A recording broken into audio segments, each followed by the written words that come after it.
आइए भक्तों, आज सुनते हैं बृहस्पतिवार व्रत कथा एवं पूजा विधि। इस विधि से करेंगे तो भगवान विष्णु बनाएंगे धनवान। बृहस्पतिवार का दिन भगवान विष्णु को समर्पित है।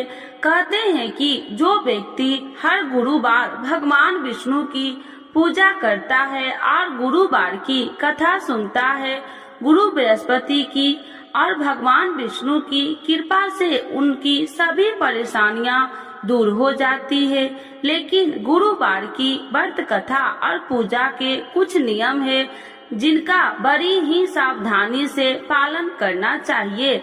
आइए जानते हैं गुरुवार के व्रत कथा और व्रत से जुड़े नियम। गुरुवार व्रत पूजा कथा में कई ऐसी बातें बताई गई है जिन्हें मनुष्य को ध्यान पूर्वक अपनाना चाहिए।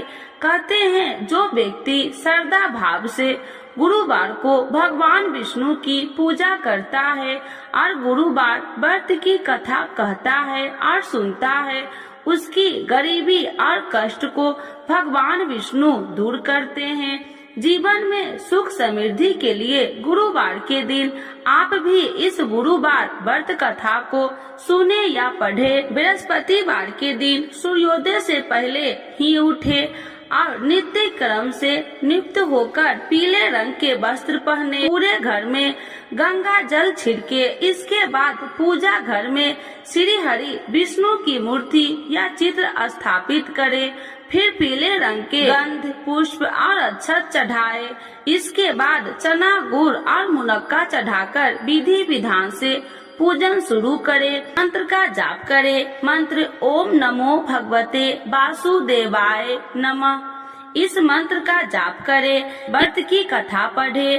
कथा पढ़ने के बाद केले के पेड़ में जल चढ़ाए। बृहस्पतिवार व्रत की कथा। तो एक बार बोलिए प्रेम से विष्णु भगवान की जय, लक्ष्मी माता की जय। की प्राचीन समय की बात है। भारत वर्ष में एक राजा राज्य करता था। वह बड़ा प्रतापी और दानी था। वह नित्य गरीबों और ब्राह्मणों की सेवा सहायता करता था। वह प्रतिदिन मंदिर में भगवान दर्शन करने जाता था, लेकिन यह उसकी रानी को अच्छा न लगता। न वह व्रत करती और न ही किसी को एक पैसा दान में देती। राजा को भी ऐसा करने से मना किया करती। एक समय की बात है कि राजा शिकार खेलने वन को चले गए। घर पर रानी और दासी थी। उस समय गुरु बृहस्पति साधु का रूप धारण कर राजा के दरवाजे पर भिक्षा मांगने आए। साधु ने रानी से भिक्षा मांगी तो वह कहने लगी, हे साधु महाराज, मैं इस दान और पुण्य से तंग आ गई हूँ। आप कोई ऐसा उपाय बताए जिससे यह सारा धन नष्ट हो जाए और मैं आराम से रह सकूं। साधु रूपी बृहस्पति देव ने कहा, हे देवी, तुम बड़ी विचित्र हो। संतान और धन से भी कोई दुखी होता है। अगर तुम्हारे पास अधिक धन है तो इसे शुभ कार्यों में लगाओ जिससे तुम्हारे दोनों लोक सुधरे। परंतु साधु की इन बातों से रानी खुश नहीं हुई। उसने कहा कि मुझे ऐसे धन की आवश्यकता नहीं जिसे मैं दान में दूं तथा जिसको संभालने में ही मेरा सारा समय नष्ट हो जाए। साधु ने कहा, यदि तुम्हारी ऐसी इच्छा है तो जैसे मैं तुम्हें बताता हूँ तुम वैसे ही करना। बृहस्पतिवार के दिन तुम घर को गोबर से लिपना, अपने केसे को पीली मिट्टी से धोना, केसे को धोते समय स्नान करना, राजा से हजामत बनाने को कहना, भोजन में मांस मदिरा खाना, कपड़ा धोबी के यहाँ धुलने डालना। इस प्रकार 7 बृहस्पतिवार करने से तुम्हारा समस्त धन नष्ट हो जाएगा। इतना कहकर साधु बने बृहस्पति देव अंतर ध्यान हो गए। साधु के कहे अनुसार करते हुए रानी को केवल 3 बृहस्पतिवार ही बीते थे कि उसकी समस्त धन संपत्ति नष्ट हो गई। भोजन के लिए परिवार तरसने लगा। एक दिन राजा रानी से बोला, हे रानी, तुम यहीं रहो, मैं दूसरे देश को जाता हूँ, क्योंकि यहाँ पर मुझे सभी जानते हैं। इसीलिए मैं कोई छोटा कार्य नहीं कर सकता। ऐसा कहकर राजा परदेश चला गया। वहाँ वह जंगल से लकड़ियाँ काट कर लाता और शहर में बेचता। इस तरह वह अपना जीवन व्यतीत करने लगा। इधर राजा के बिना रानी और दासी दुखी रहने लगी। एक समय जब रानी और दासियों को 7 दिन बिना भोजन के रहना पड़ा तो रानी ने अपनी दासी से कहा, हे दासी, पास ही के नगर में मेरी बहन रहती है, वह बड़ी धनवान है, तू उसके पास जा और कुछ ले आ ताकि थोड़ा बहुत गुजर बसर हो जाए। दासी रानी की बहन के पास गई। उस दिन बृहस्पतिवार था। रानी की बहन उस समय बृहस्पतिवार की कथा सुन रही थी। दासी ने रानी की बहन को अपनी रानी का संदेश दिया, लेकिन रानी की बहन ने कोई उत्तर नहीं दिया। जब दासी को रानी की बहन से कोई उत्तर नहीं मिला तो वह बहुत दुखी हुई। उसे क्रोध भी आया। दासी ने वापस आकर रानी को सारी बात बता दी। सुनकर रानी ने अपने भाग्य को कोसा। उधर रानी की बहन ने सोचा कि मेरी बहन की दासी आई थी, परंतु मैं उससे नहीं बोली, इससे वह बहुत दुखी हुई होगी।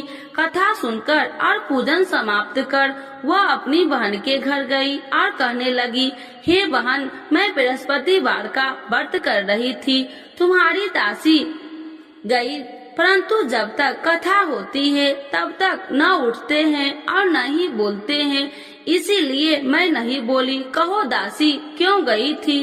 रानी बोली, बहन, हमारे घर अनाज नहीं था। ऐसा कहते कहते रानी की आंखें भर आई। उसने दासियों समेत भूखा रहने की बात भी अपनी बहन को बता दी। रानी की बहन बोली, बहन देखो, बृहस्पति देव भगवान सबकी मनोकामना पूर्ण करते हैं। देखो, शायद तुम्हारे घर में अनाज रखा हो।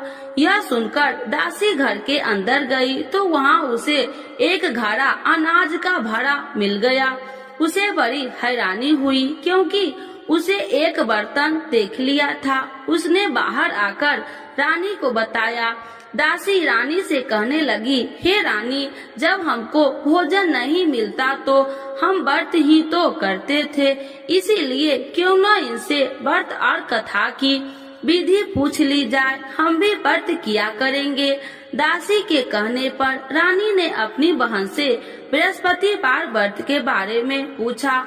उसकी बहन ने बताया, बृहस्पतिवार के व्रत में चने की दाल और मुनक्का से विष्णु भगवान का केले की जड़ में पूजन करे तथा दीपक जलाए, पीला भोजन करे तथा कथा सुने। इससे गुरु भगवान प्रसन्न होते हैं, मनोकामना पूर्ण करते हैं। व्रत और पूजन की विधि बताकर रानी की बहन अपने घर लौट आई। रानी और दासी दोनों में निश्चय किया कि बृहस्पति देव भगवान का पूजन जरूर करेंगे। 7 रोज बाद जब बृहस्पतिवार आया तो उन्होंने व्रत रखा। घुड़सार में जाकर चना और गुड़ बिन लाई तथा उसकी दाल से केले की जड़ तथा विष्णु भगवान का पूजन किया। अब पीला भोजन कहाँ से लाए? दोनों बड़ी दुखी हुई, परंतु उन्होंने व्रत किया था, इसीलिए बृहस्पति देव भगवान प्रसन्न थे। एक साधारण व्यक्ति के रूप में वे दोनों थालों में सुंदर पीला भोजन लेकर आए और दासी को देकर बोली, हे दासी, यह भोजन तुम्हारे लिए और तुम्हारी रानी के लिए है, इसे तुम दोनों ग्रहण करना। दासी भोजन पाकर बहुत प्रसन्न हुई। उसने रानी को सारी बात बताई। उसके बाद से वे प्रत्येक बृहस्पतिवार को गुरु भगवान का व्रत और पूजन करने लगी। बृहस्पति भगवान की कृपा से उनके पास धन हो गया, परंतु रानी फिर पहले की तरह आलस करने लगी। तब दासी बोली, देखो रानी, तुम पहले भी इसी प्रकार आलस करती थी, तुम्हें धन रखने में कष्ट होता था, इस कारण सभी धन नष्ट हो गया। अब गुरु भगवान की कृपा से धन मिला है तो फिर तुम्हें आलस होता है। बड़ी मुसीबतों के बाद हमने ये धन पाया है, इसीलिए हमें दान पुण्य करना चाहिए। अब तुम भूखे मनुष्य को भोजन कराओ, प्याव लगवाओ, ब्राह्मणों को दान दो, कुआं, तालाब, बावड़ी आदि का निर्माण कराओ, मंदिर, पाठशाला बनाकर ज्ञान दो, कुमारी कन्याओं का विवाह करवाओ, अर्थात धन को शुभ कार्यों में खर्च करो, जिससे तुम्हारे कुल का यश बढ़ेगा तथा स्वर्ग की प्राप्ति हो और पितृ प्रसन्न हो। दासी की बात मानकर रानी शुभ कर्म में करने लगी, उसका यश फैलने लगा। एक दिन रानी और दासी आपस में विचार करने लगी कि जाने राजा किस दशा में होंगे, उनकी कोई खोज खबर भी नहीं है। उन्होंने श्रद्धा पूर्वक गुरु बृहस्पतिवार भगवान से प्रार्थना की, राजा जहाँ कहीं भी हो शीघ्र वापस आ जाए। उधर राजा परदेश में बहुत दुखी रहने लगा। वह प्रतिदिन जंगल से लकड़ियाँ बीन कर लाता और उसे शहर में बेचकर अपने दुखी जीवन को बड़ी कठिनता से व्यतीत करता। एक दिन दुखी हो अपनी पुरानी बातों को याद करके वह रोने लगा और उदास हो गया। उसी समय राजा के पास बृहस्पति देव साधु के भेष में आकर बोले, हे लकड़हारे, तुम इस सुनसान जंगल में किस चिंता में बैठे हो, मुझे बतलाओ। यह सुन राजा के नेत्रों में जल भर गया और साधु की वंदना कर राजा ने अपनी संपूर्ण कहानी सुना दी। महात्मा दयालु होते हैं। वे राजा से बोले, हे राजा, तुम्हारी पत्नी ने बृहस्पति देव के प्रति अपराध किया था, जिसके कारण तुम्हारी यह दशा हुई। अब तुम चिंता मत करो, भगवान तुम्हें पहले से अधिक धन देंगे। देखो, तुम्हारी पत्नी ने बृहस्पतिवार का व्रत प्रारंभ कर दिया है। अब तुम भी बृहस्पतिवार का व्रत करके चने की दाल व गुड़ जल के लोटे में डालकर केले का पूजन करो। फिर कथा कहो या सुनो, भगवान तुम्हारी सब मनोकामनाओं को पूर्ण करेंगे। साधु की बात सुनकर राजा बोले, हे प्रभु, लकड़ी बेचकर तो इतना पैसा भई नहीं बचता जिससे भोजन के उपरांत कुछ बचा सकूं। मैंने रात्रि में अपनी रानी को व्याकुल देखा है। मेरे पास कोई साधन नहीं जिससे उसका समाचार जान सकूं। फिर मैं कौन सी कहानी कहूँ, यह भी मुझको मालूम नहीं। साधु ने कहा, हे राजा, मन में बृहस्पति भगवान के पूजन व्रत का निश्चय करो। वे स्वयं तुम्हारे लिए कोई राह बना देंगे। बृहस्पतिवार के दिन तुम रोजाना की तरह लकड़ियाँ लेकर शहर में जाना। तुम्हें रोज से 2 गुना धन मिलेगा, जिससे तुम भली भांति भोजन कर लोगे तथा बृहस्पति देव की पूजा का सामान भी आ जाएगा। धीरे धीरे समय व्यतीत होने पर फिर बृहस्पतिवार का दिन आया। राजा जंगल से लकड़ियाँ काटकर शहर में बेचने लगा। उसे उस दिन और 2 दिनों से अधिक धन मिला। राजा ने चना, गुड़ आदि लाकर बृहस्पतिवार का व्रत किया। उस दिन से उसके सभी कलेश दूर हुए। परंतु जब अगले गुरुवार का दिन आया तो वह बृहस्पतिवार का व्रत करना भूल गया। इस कारण बृहस्पति भगवान नाराज हो गए। उस दिन उस नगर के राजा ने विशाल यज्ञ का आयोजन किया था तथा अपने समस्त राज्यों में घोषणा करवा दी कि सभी मेरे यहाँ भोजन करने आवे, किसी के घर चूल्हा न जले। इस आज्ञा को जो न मानेगा उसको फांसी दे दी जाएगी। राजा की आज्ञा अनुसार राज्य के सभी वासी राजा के भोजन में सम्मिलित हुए, लेकिन लकड़हारा कुछ देर से पहुंचा, इसीलिए राजा को उसको अपने साथ महल में ले गए। जब राजा लकड़हारे को भोजन करा रहे थे तो रानी की दृष्टि उस खूंटी पर पड़ी जिस पर उसका हार लटका हुआ था। उसे हार खूंटी पर लटका दिखाई नहीं दिया। रानी को निश्चय हो गया कि मेरा हार इस लकड़हारे ने चुरा लिया है। उसी समय सैनिक बुलाकर उसको जेल में डलवा दिया। लकड़हारा जेल में विचार करने लगा कि जाने कौन से पूर्व जन्म के कर्म से मुझे यह दुख प्राप्त हुआ है, और जंगल में मिले साधु को याद करने लगा। तत्काल बृहस्पति देव साधु के रूप में प्रकट हो गए और कहने लगे, अरे मूर्ख, तूने बृहस्पति देवता की कथा नहीं की, इसी कारण तुझे यह दुख प्राप्त हुआ है। अब चिंता मत कर, बृहस्पतिवार के दिन जेल खाने के दरवाजे पर तुझे 4 पैसे पड़े मिलेंगे, उनसे तू बृहस्पतिवार की पूजा करना तो तेरे सभी कष्ट दूर हो जाएंगे। अगले बृहस्पतिवार उसे जेल के द्वार पर 4 पैसा मिले। राजा के पूजा का सामान मंगवाकर कथा कही और प्रसाद बांटा। उसी रात्रि में बृहस्पति देव ने उस नगर के राजा को स्वप्न में कहा, हे राजा, तूने जिस जेल में बंद किया है उसे कल छोड़ देना, वह निर्दोष है। राजा प्रातः काल उठा और खूंटी पर हार टंगा देकर लकड़हारे को बुलाकर क्षमा मांगी तथा राजा के योग्य सुंदर वस्त्र आभूषण भेंट कर उसे विदा किया। गुरुदेव की आज्ञा अनुसार राजा अपने नगर को चल दिया। राजा जब नगर के निकट पहुंचा तो उसे बड़ा ही आश्चर्य हुआ।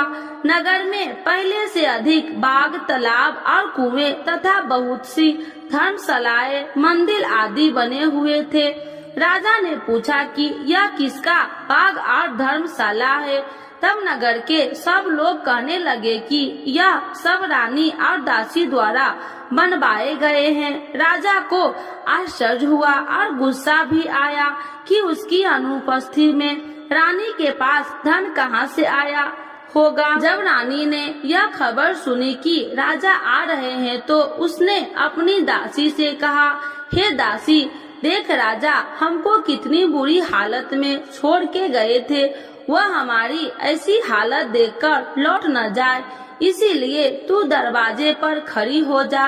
रानी की आज्ञा अनुसार दासी दरवाजे पर खड़ी हो गई और जब राजा आए तो उन्हें अपने साथ महल में लिवा आई। तब राजा ने क्रोध करके अपनी तलवार निकाली और पूछने लगी, बताओ यह धन तुम्हें कैसे प्राप्त हुआ। तब रानी ने सारी कथा कह सुनाई। राजा ने निश्चय किया कि मैं रोजाना दिन में 3 बार कहानी कहा करूँगा और रोज व्रत किया करूँगा। अब हर समय राजा के दुपट्टे में चने की दाल बंधी रहती तथा दिन में 3 बार कथा कहता। एक रोज राजा ने विचार किया कि चलो अपनी बहन के यहाँ हो आऊं।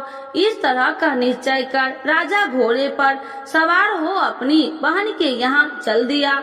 मार्ग में उसने देखा कि कुछ आदमी एक मुर्दे को लिए जा रहे हैं। उन्हें रोककर राजा कहने लगा, अरे भाइयों, मेरी बृहस्पतिवार की कथा सुन लो। वे बोले, लो, हमारा तो आदमी मर गया है, इसको अपनी कथा की पड़ी है। परंतु कुछ आदमी बोले, अच्छा कहो, हम तुम्हारी कथा भी सुनेंगे। राजा ने दाल निकाली और कथा कहनी शुरू कर दी। जब कथा आदि हुई तो मुर्दा हिलने लगा और जब कथा समाप्त हुई तो राम राम कह के वह मुर्दा खड़ा हो गया। राजा आगे बढ़ा, उसे चलते चलते शाम हो गई। आगे मार्ग में उसे एक किसान खेत में हल चलाता मिला। राजा ने उसे कथा सुनने का आग्रह किया, लेकिन वह नहीं माना। राजा आगे चल पड़ा। राजा के हटते ही बैल पछाड़ खाकर गिर गए तथा किसान के पेट में बहुत जोर से दर्द होने लगी। उसी समय किसान की माँ रोटी लेकर आई। उसने जब देखा तो अपने पुत्र से सब हाल पूछा। बेटे ने सभी हाल बता दिया। बुढ़िया दौड़ी दौड़ी उस घुड़सवार के पास पहुँची और उसने बोली, मैं तेरी कथा सुनूंगी, तू अपनी कथा मेरे खेत पर ही चलकर कहना। राजा ने लौटकर बुढ़िया के खेत पर जाकर कथा कही, जिसके सुनते ही बैल खड़े हो गए तथा किसान के पेट का दर्द भी बंद हो गया। राजा अपनी बहन के घर पहुंच गया। बहन ने भाई को खूब मेहमानबाजी की।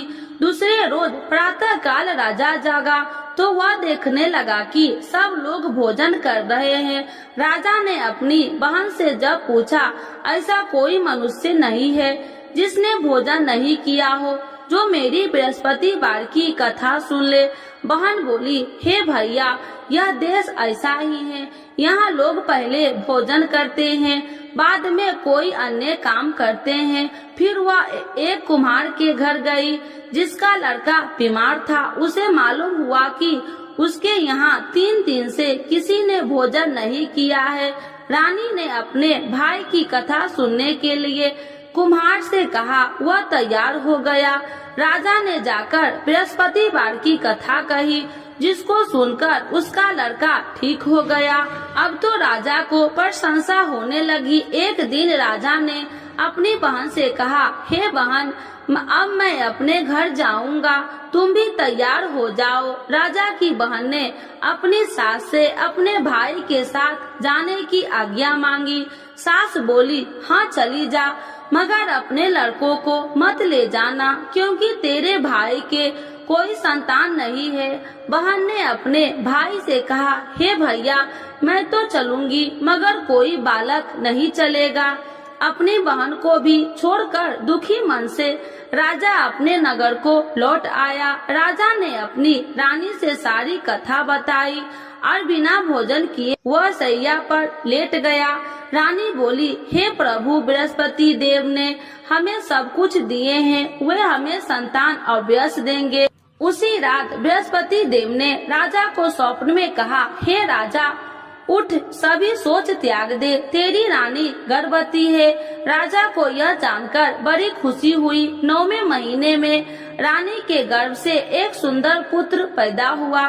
तब राजा बोला, हे रानी, स्त्री बिना भोजन के रह सकती है, परंतु बिना कहे नहीं रह सकती।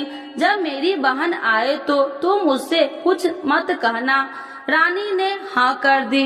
जब राजा की बहन ने यह शुभ समाचार सुना तो वह बहुत खुशी हुई तथा बधाई लेकर अपने भाई के यहाँ आई। रानी ने तब उसे आने का उलाहना दिया। जब भाई अपने साथ ला रहे थे तो तब टाल गई, उनके साथ न आई और आज अपने आप भागी भागी बिना बुलाए आ गई। तो राजा की बहन बोली, भाई, मैं इस प्रकार न कहती तो तुम्हारे घर औलाद कैसे होती। बृहस्पति देव सभी मनोकामनाएं पूर्ण करते हैं। जो श्रद्धा भाव पूर्वक बृहस्पतिवार का व्रत करता है एवं कथा पढ़ता है अथवा सुनता है और दूसरों को सुनाता है, बृहस्पति देव उसकी सभी मनोकामनाएं पूर्ण करते हैं, उनकी सदैव रक्षा करते हैं। जो संसार में सद्भावना से गुरुदेव का पूजन एवं व्रत सच्चे हृदय से करते हैं, उनकी सभी मनोकामनाएं वैसे ही पूर्ण होती है जैसे सच्ची भावना से रानी और राजा ने बृहस्पति देव की कथा का गुणगान किया तो उनकी सभी इच्छाएं बृहस्पति देव जी ने पूर्ण की। अनजाने में भी बृहस्पति देव की उपेक्षा न करे, ऐसा करने से सुख शांति नष्ट हो जाती है।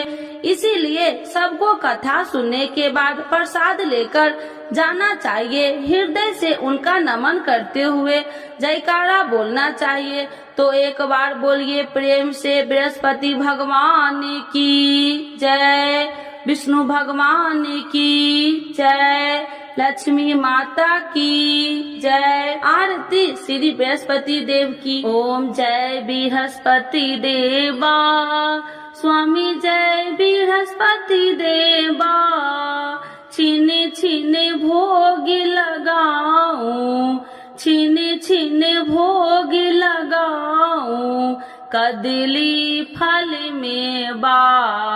ओम जय बृहस्पति देवा, तुम्हें पूरन परमात्मा, तुम्हें अंतर्यामी, स्वामी तुम्हें अंतर्यामी।